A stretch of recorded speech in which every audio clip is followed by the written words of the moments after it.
15 કરોડ વર્ષ જૂના ડાયનોસોરના પંચાના નિશાન ગુજરાતની ગુફામાંથી મળ્યા છે. યસ, દાહોદ જિલ્લાના ઝાલોદ નજીક આવેલા ઘુગરદેવ મહાદેવની પાંડવકાલીન ગુફામાંથી ડાયનોસોરના સંભવિત પંચાના નિશાન જોવા મળ્યા હોવાનો દાવો કરવામાં આવી રહ્યો છે.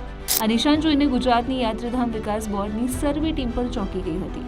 આ બોર્ડની એક ટીમ હેરિટેજ ઇમારતોનો સર્વે કરવા માટે આ ગુફામાં પહોંચી હતી અને સર્વે દરમિયાન જ તેમને ગુફામાં પગલાના નિશાન દેખાયા, જે જુરાસિક યુગના 10 થી 15 કરોડ વર્ષ જૂના ડાયનોસોરના હોવાની સંભાવના વ્યક્ત કરવામાં આવી છે. આશરે 5000 વર્ષ જૂના પૌરાણિક ઘુગરદેવ મંદિરની ગુફામાંથી આ સંકેતો મળતા લોકોમાં ભારે કુતૂહલ ફેલાયું છે.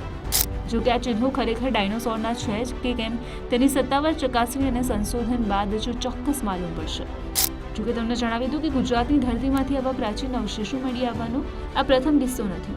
બાલાસરનો ડાયનોસોરના ઈંડા અને હાડકાના અવશેષો માટે જાણીતું છે, જ્યાં 1980ના દાયકાથી રિયોલી ગામમાં ખોદકામ ચાલી રહ્યું છે, જેના તારણો પરથી જણાવ્યું છે કે લગભગ 64 મિલિયન વર્ષો પહેલા ડાયનોસોરની 13 થી વધુ પ્રજાતિઓ અહીંયા હતી. તાજેતરમાં જ કચ્છની પાનખરું પાસેની લિગ્નાઇટ ખાણમાં અત્યાર સુધીના સૌથી મોટા સાપના અવશેષો મળી આવ્યા હતા, જેની લંબાઈ 49 ફૂટ એટલે કે 15 મીટર સુધીનો હોવાનો અંદાજ છે.